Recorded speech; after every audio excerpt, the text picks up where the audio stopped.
जय हिंद साथियों, स्वागत है आप सभी का यूट्यूब चैनल में।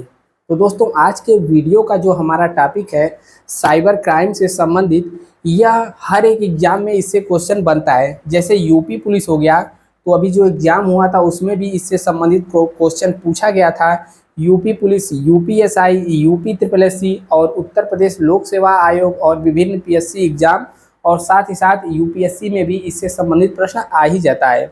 छोटे मोटे एग्जामों में तो इससे संबंधित बहुत ही मामूली सा एकदम बेसिक प्रश्न आता है। तो इस वीडियो में हम लोग बेसिक से लेकर के हाई लेवल तक प्रश्न करेंगे। प्रश्न नहीं, इसमें हम लोग देखिए टोटल थ्योरी क्लास करने वाले हैं, ठीक है। इसके बाद का जो वीडियो आएगा उसमें हम लोग 30 या फिर लगभग 50 के करीब हम लोग 30 से 50 के करीब हम लोग प्रश्न उत्तर करेंगे, जो कि विभिन्न एग्जामों में पूछे गए हैं या फिर पूछे जाने की प्रबल संभावना है। तो चलिए शुरू करते हैं वीडियो साइबर अपराध के बारे में, साइबर संबंधित वीडियो के बारे में, टॉपिक के बारे में।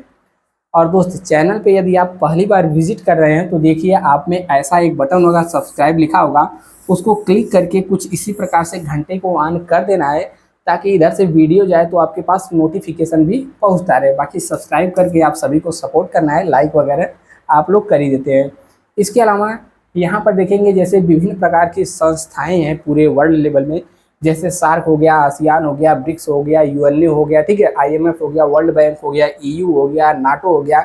इन सब के बारे में आपको वीडियो मिल जाएगा। बस चैनल के प्लेलिस्ट में एक बार आप विजिट करिए, वहाँ पर सारा कुछ डिटेल से आपको मिलेगा।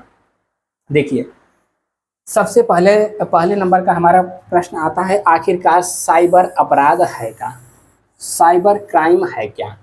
तो ऐसे सभी अपराध जो कि इंटरनेट के माध्यम से, कंप्यूटर के माध्यम से, ऑनलाइन जो आपके साथ होते हैं धोखाधड़ी, वह सब साइबर अपराध के संबंधित ही आते हैं, साइबर अपराध ही होता है।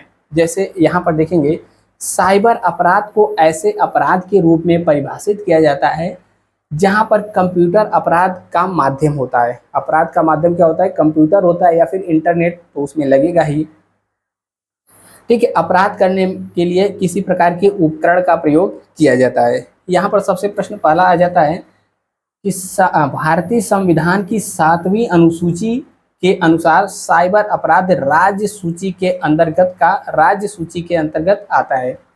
अब राज्य सूची हुआ तो यहाँ पर आपको 3 चीज समझना होगा। 3 प्रकार की सूचियां होती हैं। पहला होता है संघ सूची, ठीक है, या तो चला जाएगा पॉलिटी में, और यहाँ पर राज्य सूची, और यहाँ पर एक होता है समवर्ती, ठीक है। संघ सूची का विषय का मतलब इससे संबंधित कानून कौन बना सकता है? केंद्र सरकार बना सकती है। और राज्य सूची का विषय का मतलब, जैसे आप देख सकते हैं, इस पर कानून बनाने का अधिकार या फिर कौन बनाता है? राज्य सरकारों द्वारा बनाया जाता है। और जो समवर्ती सूची होता है, यह केंद्र और राज्य दोनों के द्वारा बनाया जा सकता है, और किसी भी विवाद की स्थिति में केंद्र सरकार का ही मान्य होगा। तो साइबर क्राइम किससे संबंधित सूची का विषय है? राज्य सूची से संबंधित विषय है।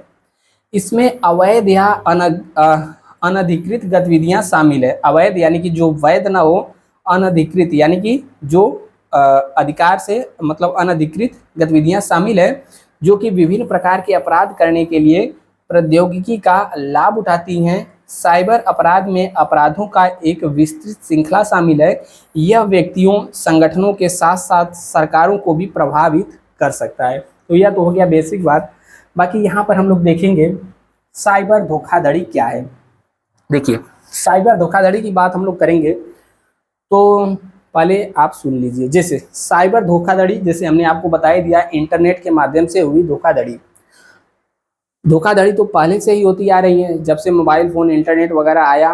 पहले क्या होता था? ओटीपी पूछ करके आपसे साइबर ठगी किया जाता था कि आपके नंबर पे किसी का फ़ोन आया, पूछेंगे कि हम बैंक वाले बोल रहे हैं, आप पे ओटीपी जाएगा, आप ओटीपी बताइए, 1 टाइम पासवर्ड, और आपका अकाउंट खाली हो जाता था। लेकिन अब हो चुकी है जनता जागरूक। जब जनता जागरूक हो चुकी है तो इस प्रकार के साइबर अपराधी, साइबर लुटेरे भी थोड़ा इंटेलिजेंट हो चुके हैं, ठीक है। तो अब साइबर क्राइम का, साइबर अपराध का नया नया तरीका आ गया है। वर्तमान में देखेंगे तो इस समय बहुत ज़्यादा यह सब सुनने को मिलेगा कि आपके पास, ठीक है, फ़ोन आएगा और वह क्या कहेगा कि, जैसे हमारे कई दोस्त भी फ़ोन किए थे, एक वीडियो हम इस पर बनाए थे, तो आपसे उसमें कहेगा कि भाई साहब आप पॉर्न बहुत देखते हैं, या फिर कुछ ऐसा बताया जाएगा, आपके ऊपर पुलिस कार्रवाई होने वाली है। ठीक है, अगर आप सच में देखते हैं तब तो आप घबरा ही जाएंगे। वहाँ से कहा जाएगा कि आपके घर जल्द ही पुलिस पहुँच जाएगी, आपके ऊपर ये मुकदमा चलेगा, ये चलेगा। आप डरे रहेंगे और उसी के बाद थोड़ी देर बाद और कॉल आएगा, यदि आप सब मुद्दा निपटाना चाहते हो तो 7,000 रुपया 8,000 रुपया इसी पर भेजिए, आपका मामला निपट जाएगा। अब जो डरा धमका रहेगा भेज ही देगा। लेकिन ऐसे में यदि आपके पास कॉल आती है तो 1930 साइबर अपराध के लिए यदि आपके पास ऐसी कोई कॉल आती है तो 1930 नंबर पे आप कॉल कर सकते हैं। और हाल ही में ऐसा देखा गया है कि ऐसा अपराध भी गार्जियन के साथ हो रहा है, जिनके बच्चे हाई स्कूल 12th या फिर कुछ 8 वगैरह में पढ़ते हैं, स्कूल जाते हैं, तो पहले बच्चे के मोबाइल पे फ़ोन किया जाएगा और कहा जाएगा कि बच्चे आपके मोबाइल पे कुछ साइबर गतिविधि हो रही है, हम आपके मोबाइल को ठीक कर रहे हैं साइबर गतिविधि को, इसके लिए आपको बस 1 घंटा मोबाइल 2 घंटा स्विच ऑफ करना है। बच्चा कर देगा। अब फिर उसी दौरान आपके गार्जियन के मोबाइल पे फ़ोन जाएगा कि आपका जो बेटा है इन अपराधों में पकड़ा गया है, हम पुलिस स्टेशन से बोल रहे हैं, आपके बेटे के ऊपर इस प्रकार का मुकदमा होगा। अब आप डर ही जाएंगे।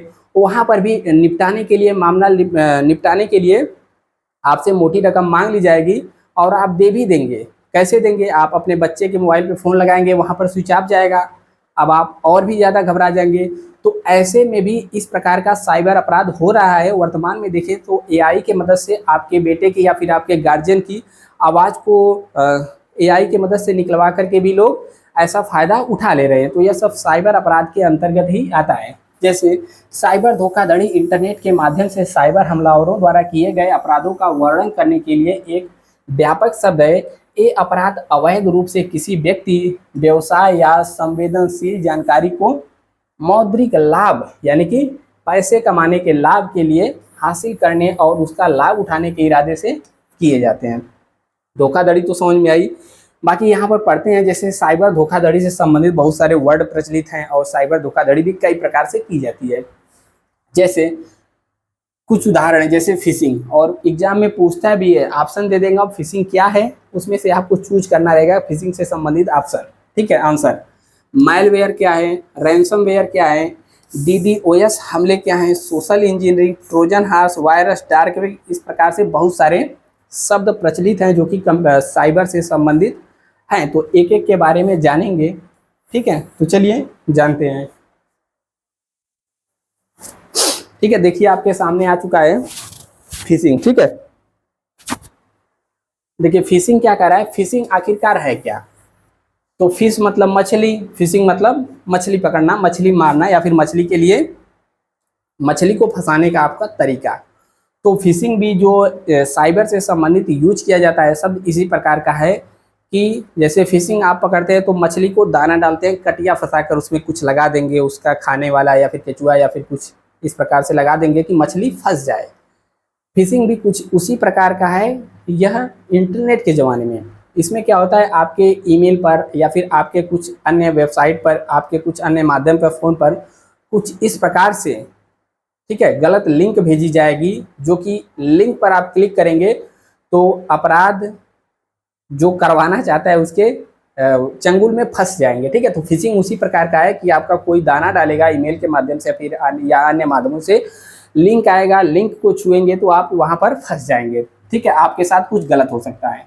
तो वही कह रहा है कि फिशिंग घोटाले आमतौर पर दुर्भावनापूर्ण यानी कि दुर्भावनापूर्ण गलत तरीके से ईमेल के इर्द गिर्द केंद्रित होते हैं, जो पहली नज़र में विश्वसनीय संपर्कों से वैध पत्राचार की तरह दिखते हैं, यानी कि असली दिखते हैं, लेकिन वे नकली चालान, पासवर्ड, नवीनीकरण अनुरोध, एचआर या नेतृत्व के संदेश और बहुत कुछ वाले ईमेल भी हो सकते हैं। उदाहरण के लिए आप यहाँ पर देखेंगे, जैसे किसी उपयोगकर्ता को एक एचआर से एक ईमेल प्राप्त हो सकता है, ठीक है, जिसमें उसे एक लिंक पर क्लिक करके पासवर्ड अपडेट करने के लिए कहा जाता है।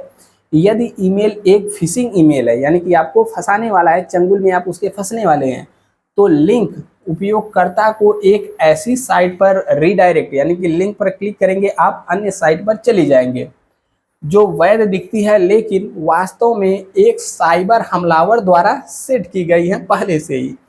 उपयोगकर्ता तब अपना विवरण जोड़ता है जिसका उपयोग हमलावर संवेदनशील डेटा और सामग्रियों तक पहुंच प्राप्त करने के लिए करता है। ठीक है, तो फिशिंग आपको उम्मीद है समझ में आया होगा। आगे हम लोग देखेंगे, जैसे यहाँ पर कह रहा है मैलवेयर। मैलवेयर क्या है? एक प्रकार का सॉफ्टवेयर है जो कि आपके इच्छा के विरुद्ध किसी के द्वारा आपके फ़ोन में भेजा जा सकता है किसी माध्यम से। ठीक है, तो यह एक ऐसा सॉफ्टवेयर है जिससे कंप्यूटर को नुकसान पहुंचाने या अक्षम यानी कि वह काम न कर पाए के करने के लिए डिजाइन किया गया है। ठीक है, तो मैलवेयर क्या है? एक प्रकार का सॉफ्टवेयर है छोटा। इसका इस्तेमाल व्यक्तिगत जानकारी चुराने के लिए, फाइलों को हटाने के लिए, यहाँ तक कि बैकडोर बनाने के लिए भी उपयोग किया जा सकता है, जो साइबर अपराधियों को पीड़ित के कंप्यूटर पर नियंत्रण हासिल करने की अनुमति दे देता है। तो यह एक प्रकार का सॉफ्टवेयर है जो आपके फ़ोन में, आपके कंप्यूटर में किसी जो आपसे कुछ डेटा उगलवाना चाह रहा हो, जो साइबर क्राइम करने वाला हो, मतलब करवाने वाला हो, करने वाला हो। ठीक है, साइबर क्राइम के अंतर्गत यह मैलवेयर आता है जो कि आपकी इच्छा के विरुद्ध एक ऐसा सॉफ्टवेयर है जो कि आपके फ़ोन में, आपके मोबाइल में इंस्टॉल धीरे से कर दिया जाता है और उसके जाने से आपके मोबाइल की फाइलें हट सकती हैं। ठीक है, आपका डेटा चोरी हो सकता है।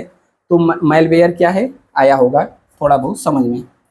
बाकी रैनसमवेयर, रैनसमवेयर साइबर अपराधी एक प्रकार का दुर्भावनापूर्ण सॉफ्टवेयर है। तो यह भी उसी प्रकार का है। क्या है? यह भी दुर्भावनापूर्ण सॉफ्टवेयर है जिसका उपयोग देखेंगे, जिसका उपयोग पीड़ित की फाइलों को एन्क्रिप्ट करने के लिए करते हैं और उन्हें डिक्रिप्ट करने के लिए भुगतान की मांग करते हैं। इस प्रकार का हमला आमतौर पर दुर्भावनापूर्ण लिंक या ईमेल अटैचमेंट के माध्यम से हो जाता है। ठीक है, ठीक है, तो यह भी उसी प्रकार का सॉफ्टवेयर है जिसके मोबाइल में या फिर फ़ोन में इंस्टॉल हो जाएगा, उसका डेटा चोरी करके दे देगा और उसके बदले उससे भुगतान, मोटा भुगतान भी करवाया जा सकता है। ठीक है, तो रैनसमवेयर। अब आगे हम लोग बढ़ेंगे तो यहाँ पर आता है जैसे DDoS हमले। ठीक है, तो DDoS हमले एक प्रकार का लक्षित हमला है। कलर चेंज हो जा, जिसका सर्वर या नेटवर्क पर कब्जा करके लक्षित साइट के प्रदर्शन को बाधित करना।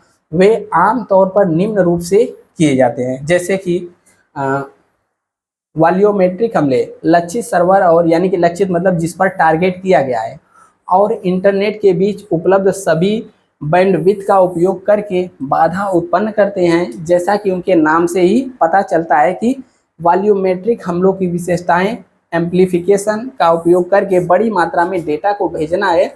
आमतौर पर बॉटनेट की मदद से यह किया जाता है। बॉटनेट क्या है अभी आगे बात कर लेंगे। और प्रोटोकॉल हमले, यह सर्वर या नेटवर्क संसाधनों जैसे फायरवॉल पर अतिक्रमण करके प्रोटोकॉल स्टैक की तीसरी और चौथी परत को कमजोर करता है। नेक्स्ट यहाँ पर हम लोग आगे देखते हैं, जैसे सोशल इंजीनियरिंग हो गया। ठीक है, तो यहाँ पर कोई इंजीनियरिंग बात बीटेक डिप्लोमा का नहीं हो रहा है।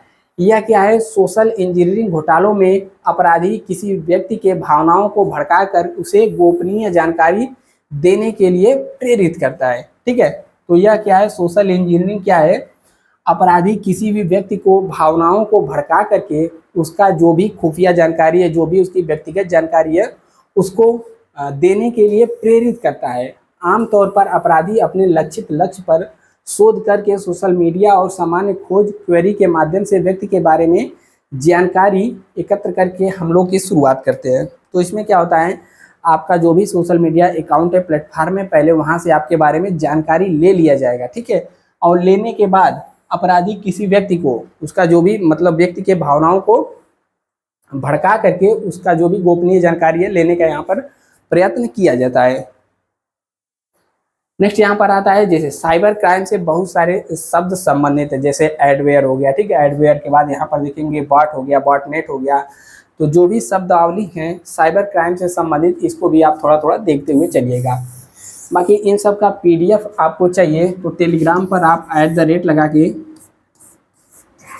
KGW 2023 जब सर्च करेंगे, कहाँ पर सर्च करेंगे? टेलीग्राम पर। ठीक है, टेलीग्राम पर यही आपको सर्च कर लेना है, या फिर नीचे डिस्क्रिप्शन में लिंक भी हम दे देंगे, या फिर जो ठीक है, इससे या फिर लिंक से आप डाउनलोड मतलब टेलीग्राम पर पहुंच जाएंगे और वहां पर जा करके यह सब पीडीएफ आपको फ्री में मिल जाएगा। देखिए, एडवेयर मतलब ऐड मतलब क्या होता है, प्रचार करना किसी का, ऐड करना, एडवेयर, तो वहीं से है एडवेयर। ऐसा सॉफ्टवेयर जो उपयोगकर्ताओं को विज्ञापन ऐड करके अवांछित सामग्री प्रदर्शित करता है, जिसे अक्सर मुफ्त अनुप्रयोगों के साथ बंडल किया जाता है या उपयोगकर्ताओं की सहमति के बिना डाउनलोड किया जाता है, जिससे संभावित रूप से आपकी जो भी गोपनीयता है उसका उल्लंघन होता है और आपका जो भी सिस्टम है, लैपटॉप, कंप्यूटर, फ़ोन है, वह धीरे हो जाता है। बॉट, बॉट का नाम तो आप सुने ही होंगे, रोबोट का छोटा रूप है बॉट। ठीक है, रोबोट का छोटा रूप है बॉट। जैसे टेलीग्राम पर यदि आप यूज करते होंगे तो वहाँ पर भी बॉट लगाने के लिए देता है कि कोई यदि लिंक भेजेगा तो उसे ऑटोमेटिक डिलीट कर देगा, या फिर इसी प्रकार से अन्य चीज भी दिया जाता है जो कि रोबोट है, उसी से लिया गया है बॉट। ठीक है, यह एक सॉफ्टवेयर प्रोग्राम है जो कि स्वचालित यानी कि ऑटोमेटिक जो स्क्रिप्ट दे देंगे इंटरनेट पर कार्य करता है, जिसका उपयोग अक्सर वैध उद्देश्यों यानी कि वेब क्रॉसिंग, वैध उद्देश्य मतलब एक तरीके से अच्छा कार्य के लिए यहाँ पर बात कर रहा है, वैध उद्देश्य। ठीक है, वेब क्रॉलिंग या ग्राहक सेवा चैटबॉट के लिए किया जाता है, लेकिन यह दुर्भावनापूर्ण यानी कि गलत यूज भी इसका हो सकता है, दुर्भावनापूर्ण भी हो सकता है। तो बॉट रोबोट से ही बना है बॉट, यहाँ पर टेलीग्राम वगैरह हो गया, यहाँ पर यह सब देता है।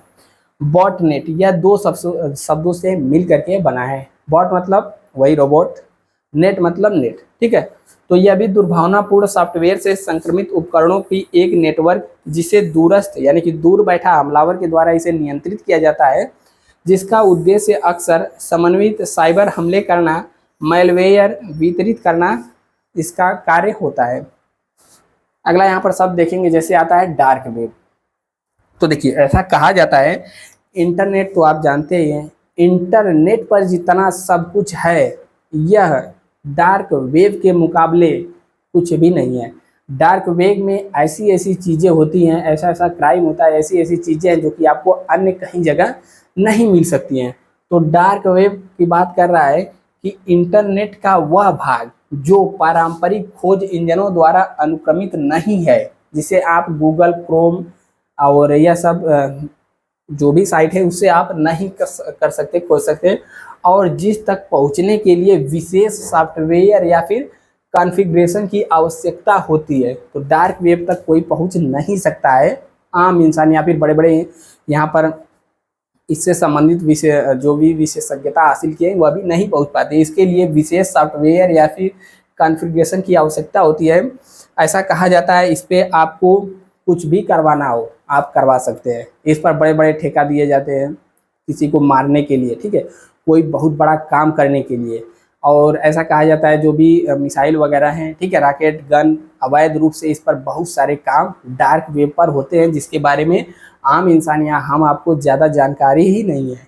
तो वही कह रहा है कि इसके लिए विशेष सॉफ्टवेयर की ज़रूरत होती है, जिसका उपयोग अक्सर अवैध या फिर गैर कानूनी गतिविधियों के लिए किया जाता है। ठीक है, तो वही बता रहा है कि इसका उपयोग क्या होता है, अवैध करने के लिए होता है, गतिविधियों के लिए होता है। ठीक है, तो इसके बारे में तो अभी सबको बहुत ज़्यादा पता नहीं है, लेकिन इस पर वो अवैध काम हो सकते हैं जो भी आप सोच नहीं सकते हैं। इस पर एक बार कभी डार्क वेब एक बार यूट्यूब या फिर कहीं डाल करके आप सर्च करिएगा, आपको बहुत ज़्यादा विस्तृत जानकारी इस पर मिल जाएगी। जैसे कि चोरी किए गए डेटा को बेचना, ठीक है, ड्रग्स या फिर हथियारों का व्यापार करना, या साइबर अपराध मंचों और बाजारों की मेजबानी करना। तो इसमें बड़े बड़े मतलब एक देश से दूसरे देश अंतर्राष्ट्रीय स्तर का इस पर क्राइम होता है। किसी का डेटा बेचना हो, किसी को हथियार बेचना हो, किसी को मरवाना हो, ठीक है, कुछ मिसाइल या हथियार संबंधी बेचना हो, तो यह सब के लिए डार्क वेब का उपयोग होता है, जिसके बारे में ज़्यादा जानकारी नहीं है किसी को। फायरवॉल यानी कि दीवार, एक प्रकार की नेटवर्क सुरक्षा करने का उपकरण है। तो ये एक नेटवर्क सुरक्षा उपकरण या फिर सॉफ्टवेयर है जो अनधिकृत पहुंच, दुर्भावनापूर्ण गतिविधियों या डेटा उल्लंघनों को रोकने के लिए पूर्व निर्धारित सुरक्षा नियमों, नीतियों या फिर पहुंच नियंत्रण सूचियों के आधार पर आने वाले और जाने वाले नेटवर्क ट्रैफिक की निगरानी और नियंत्रित करता है। ठीक है, तो फायरवॉल क्या है, वॉल की तरह बन करके एक तरीके से सुरक्षा का नियंत्रण का कार्य करता है। पूर्ण डिस्क एन्क्रिप्शन जिसे FDE कहा जाता है, यह एक सुरक्षा तकनीकी है जो कि संपूर्ण भंडारण डिवाइस को एन्क्रिप्ट करती है ताकि डेटा को अनधिकृत पहुंच या चोरी से बचाया जा सके तथा डिवाइस के खो जाने पर, चोरी हो जाने पर जो भी इसकी अखंडता है सुनिश्चित। तो यह क्या है, नाम से ही पता है एन्क्रिप्शन, यानी कि आप कोई भी चीज़ रखेंगे या फिर भेजेंगे, ठीक है, तो इधर से कुछ लिख करके भेजेंगे, उधर से अलग से कोड में करके भेज देगा या फिर आपके डेटा को सुरक्षित रखेगा एनक्रिप्ट करके। ठीक है, एनक्रिप्ट मतलब इधर से मान लीजिए हम कुछ लिख कर भेजे, आपने खाना खाया कि नहीं खाया, तो उधर कहीं आप जहाँ भेज रहे हैं वहाँ पहुँचेगा, लेकिन जो बीच का माध्यम है इसमें अजीब अजीब सा हैश बन के आ जाएगा, स्टार बन के आ जाएगा। ठीक है, कुछ इस प्रकार से अजीब अजीब सा बन करके आ जाएगा, इसी को कहते हैं एनक्रिप्शन। यानी कि आप जिसको भेज रहे हैं, व्हाट्सएप में भी ये सुविधा है, उसके पास वो पहुंचेगा और बीच में क्या होगा, इंड टू इंड इंक्रिप्शन का नाम आपने सुना है, कुछ इसी प्रकार से है कि जो कि सुरक्षा तकनीकों का यह रूप है जो कि किसी भी चीज़ को इंक्रिप्ट कर देता है। यदि आपकी मोबाइल चोरी हो गई या फिर कोई अनधिकृत रूप से आपकी डिवाइस तक पहुंचना चाहे, पहुंचने के बाद भी कुछ नहीं कर सकता है सुरक्षा की दृष्टि से। जैसे यहाँ पर आता है हैकर, तो हैकर आप सभी को पता है, हैकर हैकर का नाम तो भी सुना होगा। हैकर यानी कि जो आपके सिस्टम को, मोबाइल को, दिमाग को हैक कर ले, इसे कहते हैं हैकर। सिस्टम, नेटवर्क और सॉफ्टवेयर के तकनीकी कौशल और ज्ञान वाला व्यक्ति जो कमजोरियों का फायदा उठाता है और जो भी आपके सुरक्षा नियंत्रण को दरकिनार करता है, सिस्टम या डेटा तक अनधिकृत रूप से पहुंच कर प्राप्त करता है, उसकी मंशा अक्सर क्या होती है, गलत चीज़ों करने पर होती है, यानी कि निगेटिव होती है, जो कि आपके डेटा को, आपके फ़ोन को, मोबाइल को, लैपटॉप को हैक करके आपसे पैसा उगा सके या फिर ब्लैक काम में यह सब होता है। ठीक है, वाइट हैट, ब्लैक हैट या फिर ग्रे हैट के रूप में वर्गीकृत किया जाता है। तो हैकर है, उसका मंशा किस प्रकार का है, उसको भी अलग अलग भागों में वर्गीकृत किया जाता है, जैसे वाइट हैट, ब्लैक हैट या फिर ग्रे हैकर के रूप में वर्गीकृत किया जाता है। हैकिंग आता है, तो हैकर क्या करता है, हैकिंग करता है, वही है कंप्यूटर सिस्टम, नेटवर्क या सॉफ्टवेयर एप्लीकेशन में कमजोरियां, यानी कि जो भी उसमें खामियां हैं उसका फ़ायदा उठा करके अनधिकृत रूप से पहुंच प्राप्त करना, डेटा में हेर फेर करना या फिर आपके जो भी संचालन हो रहा है उसको नुकसान पहुंचाना, बाधा पहुंचाना, क्या कहलाता है, हैकिंग कहलाता है। ठीक है, तो हैकर क्या करता है, जो हैकिंग जो कार्य करता है वही हैकिंग कहलाता है। नेक्स्ट यहाँ पर आता है वन टाइम पासवर्ड, तो इसके बारे में बताने की जरूरत नहीं है। वन टाइम पासवर्ड यानी कि OTP, यह क्या होता है, जैसे आप किसी चीज़ का पासवर्ड सेट करते हैं उसी प्रकार से है, लेकिन यह पासवर्ड जो है एक ही बार यूज किया जा सकता है। जैसे आप कोई फॉर्म भरते हो तो क्या आता है, उधर से पासवर्ड आता है, वह एक ही बार यूज हो सकता है, दोबारा यूज नहीं हो सकता है। तो यही कह रहा है OTP, यानी कि वन टाइम पासवर्ड एक पासवर्ड है जो कंप्यूटर सिस्टम या अन्य डिजिटल डिवाइस पर केवल एक लॉगिन सत्र या लेन देन के लिए मान्य होता है। OTP फिशिंग जैसी धोखाधड़ी के जोखिम को कम करने में मदद करता है क्योंकि पासवर्ड का दोबारा इस्तेमाल नहीं किया जा सकता है। ठीक है, तो अक्सर OTP वेरिफिकेशन आता है, तो OTP किसी को अपना शेयर नहीं करना चाहिए, बहुत खास हो, अगल बगल बैठा हो करिए, बाकी OTP यहाँ पर कहीं शेयर नहीं करना चाहिए। एक ही बार इसको आप यूज कर सकते हैं और यह धोखाधड़ी के बहुत सारी चीज़ों का काफ़ी हद तक नियंत्रित कर सकता है। गर्मी बहुत है। नेक्स्ट आता है यहाँ पर फार्मिंग। ठीक है,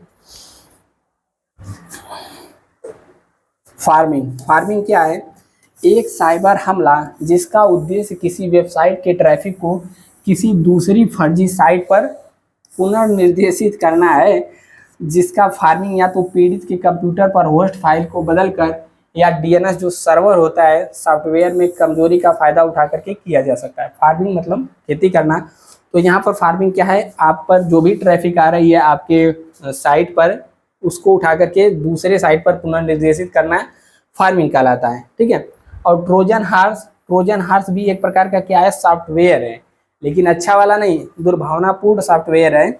यह एक प्रकार का दुर्भावनापूर्ण कोड या सॉफ्टवेयर है जो वैध लगता है लेकिन आपके कंप्यूटर पर नियंत्रण कर सकता है। जो देखने में क्या लगता है, वैध यानी कि सही हो, लेकिन आपके कंप्यूटर पर पूरा नियंत्रण कर सकता है। ट्रोजन को आपके डेटा या नेटवर्क को नुकसान पहुंचाने, बाधित करने, चुराने या सामान्य रूप से कुछ अन्य हानिकारक कार्रवाई करने के लिए डिजाइन किया जाता है। तो ट्रोजन हॉर्स क्या है, एक प्रकार का सॉफ्टवेयर है जो कि आपके मोबाइल में आपके डेटा चुराने के लिए, नुकसान करने के लिए भेजा जाता है। अगला आता है जैसे देखिए, अब साइबर धोखाधड़ी के बारे में तो आपने बहुत सुन लिया। साइबर को कैसे रोक सकते हैं, तो यहाँ पर कुछ उपाय भी दिए गए हैं। बाकी किसी प्रकार का यदि आपके साथ साइबर फ्रॉड होता है तो 1930 नंबर है, आप यहाँ पर कर सकते हैं। इससे मतलब आपके साथ हुआ है या फिर हो रहा है तो आप इस पर संपर्क कर सकते हैं। साइबर अपराध धोखाधड़ी को कैसे रोक सकते हैं, तो कुछ चरण यहाँ पर दिए गए हैं। जैसे क्या आपको करना है, अपने सिस्टम में नवीनतम सुरक्षा संवर्धन सुनिश्चित करने के लिए सॉफ्टवेयर डिवाइस को अद्यतन यानी कि अपडेट रखें। तो आपके डिवाइस में, फ़ोन में या फिर कंप्यूटर को हमेशा क्या करते रहना है, अपडेट करते रहना है। यह एक तरीका है, पूरा नहीं आपका रुक जाएगा। बाकी दूसरा क्या है, सुनिश्चित करें कि आपके सभी डिवाइस एंटीवायरस और मैलवेयर सुरक्षा सॉफ्टवेयर से सुसज्जित हैं। तो कंप्यूटर वगैरह में एंटीवायरस डलवाते रहना है और सुरक्षित करते रहना है। अपने सभी अकाउंट के लिए अलग अलग अनोखे पासवर्ड का इस्तेमाल करें। तो यह चीज़ अक्सर होता है, सब लोग कन्फ्यूजिया जाते हैं। व्हाट्सएप का अलग पासवर्ड, फेसबुक का अलग पासवर्ड, फ़ोनपे का अलग पासवर्ड, गूगल पे का अलग पासवर्ड, ठीक है, और भी कहाँ कहाँ क्या क्या पासवर्ड, फ़ोन का अलग पासवर्ड, और सबको याद करके कहीं रख के उनको याद करने के लिए एक अलग से पासवर्ड लगाते हैं। तो पासवर्ड इतना ज़्यादा हो जाता है कि लोग एक ही जैसा पासवर्ड कभी कभी रख देते हैं, और कुछ कॉमन पासवर्ड हैं जो कि ज़्यादातर यूज करते हैं, 1 2 3 4 5 6 7 8 तक, कोई 9 तक, या कोई क्या करता है 0008 बार वाईफाई का पासवर्ड, ठीक है, या फिर अन्य पासवर्ड, या फिर अपना जन्म तिथि कोई डाल देता है। तो यह सब कॉमन पासवर्ड हैं, तो इस सब को यूज नहीं करना है, कुछ अनोखे पासवर्ड डालना है, जैसा कि यहाँ पर बता रहे हैं। अनोखे पासवर्ड का इस्तेमाल करें एवं उन्हें एक जैसा बनाएं, और जन्म तिथि या फिर देखिए यहाँ पर भी बता रहा है कि जन्म तिथि और नाम जैसे पूर्वानुमानित यानी कि पहले से ही जो कोई अनुमान लगा सकता है, ऐसे पासवर्ड का इस्तेमाल कदापि न करें साइबर फ्रॉड से, क्राइम से मतलब थोड़ा सा बचने के लिए, ठीक है। इससे बच सकते हैं, यदि एक का आपका हो सकता है। सुरक्षा की एक अतिरिक्त परत जोड़ने के लिए अपने पासवर्ड में 2 प्रकार प्रमाणित, यानी कि यहाँ पर कह रहा है 2 स्टेप वेरिफिकेशन। 2 स्टेप वेरिफिकेशन के बारे में आपको थोड़ा नॉलेज तो होगा। 2 स्टेप वेरिफिकेशन क्या होता है, कहीं अन्य जगह लॉगिन करेंगे तो यहाँ पर OTP के माध्यम से आपको कंफर्म करवाता है। यदि आप वहाँ पर मतलब कोई अन्य यदि लॉगिन करता है, ठीक है, तो आपके पास मैसेज आता है और पूछता है कि क्या या आप ही हैं, यदि यस कर दिए तो कंट्रोल चला जाएगा। 2 स्टेप वेरिफिकेशन के बारे में बढ़िया बता देंगे। बाकी यहाँ पर 2 स्टेप वेरिफिकेशन की बात कर रहा है, तो 2 स्टेप वेरिफिकेशन आपको ऑन करके रखना है। देखिए, भारत में साइबर अपराधों से निपटने के लिए सरकार द्वारा भी कुछ पहल की गई है। तो क्या क्या पहल है, देखिए, कह रहा है कि राष्ट्रीय साइबर फोरेंसिक प्रयोगशाला, यह ऑनलाइन तथा ऑफलाइन दोनों तरीके से सभी राज्य और केंद्र शासित प्रदेश पुलिस के जांच अधिकारियों को प्रारंभिक चरण की साइबर फोरेंसिक सहायता प्रदान करती है। इसके अलावा साइट्रेन पोर्टल, कौन सा पोर्टल है, साइट्रेन, CYTRAIN,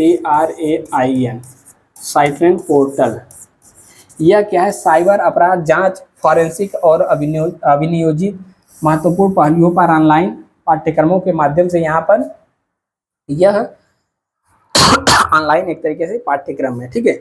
इसके अलावा राष्ट्रीय साइबर अपराध रिपोर्टिंग पोर्टल, यह एक ऐसा मंच है जहां जनता साइबर अपराध की घटनाओं की रिपोर्ट कर सकती है, और महिलाओं बच्चों पर यहाँ पर विशेष ध्यान दिया जाता है। तो कौन सा पोर्टल है, आप इसको नोट कर सकते हैं, राष्ट्रीय साइबर अपराध रिपोर्ट पोर्टल। आपके साथ कुछ हुआ है तो आप यहाँ पर भी सूचना दे सकते हैं, आप अपनी रिपोर्ट दर्ज करा सकते हैं।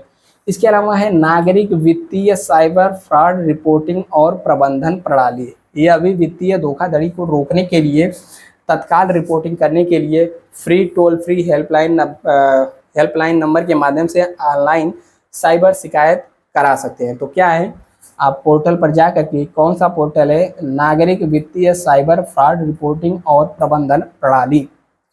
अगला है यहाँ पर महिलाओं एवं बच्चों के प्रति साइबर अपराध निवारण योजना।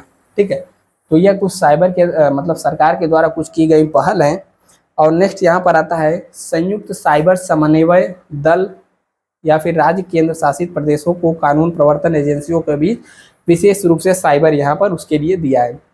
बाकी यहाँ पर है पुलिस के आधुनिकीकरण के लिए केंद्रीय सहायता, आधुनिक हथियार, उन्नत संचार, फोरेंसिक उपकरण तथा साइबर पुलिसिंग उपकरण प्राप्त करने के लिए राज्य और यूटी यानी कि यूनियन टेरिटरी प्रदेशों को वित्तीय सहायता प्रदान करना, यह सब मतलब भारत सरकार का कुछ पहल है।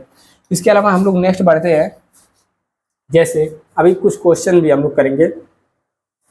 कुछ उपाय यहाँ पर भी हैं, जैसे सरकार के द्वारा साइबर सुरक्षा जागरूकता अभियान भी चलाया जाता है। ठीक है, इसके अलावा साइबर बीमा भी आपका किया जाता है और डेटा संरक्षण कानून भी है। तो यह सब भी है, बाकी आप लोग पढ़ते रहिए। जैसे देखेंगे साइबर बीमा क्या है, यह ऐसी साइबर बीमा पॉलिसियां विकसित की जानी चाहिए जो कि विभिन्न व्यवसायों, उद्योगों और विशिष्ट आवश्यकताओं को के अनुरूप हों और अनुकूलित नीतियां यह सुनिश्चित करने में सहायता करेंगे कि संगठनों के पास उनके सामने आने वाले सबसे प्रासंगिक साइबर जोखिमों के लिए कवरेज है। तो इस प्रकार से यह जो कुछ उपाय हैं निपटने के लिए, आप इसको पढ़ सकते हैं। इसका पीडीएफ भी हम आपको अवेलेबल करा देंगे टेलीग्राम, जो हम बताए हैं डिस्क्रिप्शन में नीचे लिंक है। देखिए अब कुछ क्वेश्चन है यहाँ पर, तो कुछ ही क्वेश्चन करेंगे मात्र। यहाँ पर आज 3 क्वेश्चन है, इसका पार्ट जो 2 आएगा। ठीक है, इसमें हम लोग कितना क्वेश्चन है, लगभग 30 से 40 तक क्वेश्चन हम लोग करेंगे। प्रीवियस ईयर में नहीं भी होगा तो साइबर से संबंधित प्रश्न है, जो कि आपको जो भी थोड़ा बहुत चीज़ छूटा है, नहीं समझ में आएगा, उसमें कवर हो जाएगा।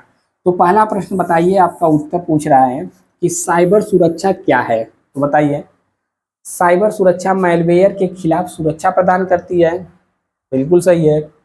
साइबर सुरक्षा साइबर आतंकवादियों के खिलाफ सुरक्षा प्रदान करता है। बिल्कुल करता है। साइबर सुरक्षा साइबर हमलों में एक सिस्टम की रक्षा करती है। बिल्कुल। तो क्या हो जाएगा, उल्लेखित सभी। ऑप्शन नंबर 4 वाला हम लोग कर देंगे कि भैया आप सही हो। क्वेश्चन नंबर 2 है, कह रहा है साइबर सुरक्षा किससे सुरक्षा प्रदान करती है। किससे सुरक्षा प्रदान करती है? साइबर सुरक्षा अपराधियों के से सुरक्षा प्रदान करती है। साइबर सुरक्षा किससे सुरक्षा प्रदान करती है? किससे पूछा, किससे सुरक्षा प्रदान करती है? तो साइबर अपराधियों से सुरक्षा प्रदान करती है, या फिर साइबर सुरक्षा इंटरनेट से जुड़ी प्रणालियों से सुरक्षा प्रदान करती है, यह कह रहा है साइबर सुरक्षा हैकर से सुनिश्चित प्रदान करती है। साइबर सुरक्षा हैकर से सुरक्षा प्रदान करती है। बताइए इसमें से क्या सही होगा। साइबर सुरक्षा किससे सुरक्षा प्रदान करती है? अपराधियों से। साइबर सुरक्षा अपराधियों से सुरक्षा प्रदान करती है। साइबर सुरक्षा इंटरनेट से जुड़ी प्रणालियों से सुरक्षा प्रदान करती है। तो क्या है, साइबर सुरक्षा क्या है? इंटरनेट से जो भी जुड़े हुए प्रणाली हैं, इससे सुरक्षा प्रदान करती है। बाकी आपके सामने आ गया क्वेश्चन नंबर 3, कंप्यूटर सुरक्षा के जनक कौन हैं? बताइए। यह तो हमने आपको कराया नहीं, बाकी ऐसा भी क्वेश्चन पूछ देता है। कौन है? ऑगस्टस साहब हैं, या फिर बॉब थॉमस हैं, रॉबर्ट हैं, या फिर चार्ल्स हैं? तो साइबर सुरक्षा का जब जनक पूछेगा तो आपको ऑप्शन नंबर यहाँ पर 1 लगा देना है। बाकी यहाँ पर 3 ही क्वेश्चन है, और जैसा कि हमने बताया आने वाले वीडियो में इसका पार्ट 2 आएगा, और पूरा का पूरा प्लेलिस्ट बना है आपके लिए। यूपी पुलिस की तैयारी कर रहे हो तो मेंटल एप्टीट्यूड हमने पूरा का पूरा पढ़ा रखा है। बाकी चैनल पे नए हो, अभी देख रहे हो तो भागना नहीं है दोस्त, सब्सक्राइब करके जाना है और घंटा के निशान को भी दबा देना है। बहुत मेहनत लगती है सब स्लाइड वगैरह बनाने में, और दोस्तों तक शेयर भी कर देना है ताकि ज़्यादा से ज़्यादा लोगों तक पहुँचे, आपका भी फायदा हो और हमारा भी मोटिवेशन बना रहे। मिलते हैं फिर किसी नेक्स्ट वीडियो में। जय हिंद। स्वस्थ रहिए, मस्त रहिए और पढ़ते रहिए। जय।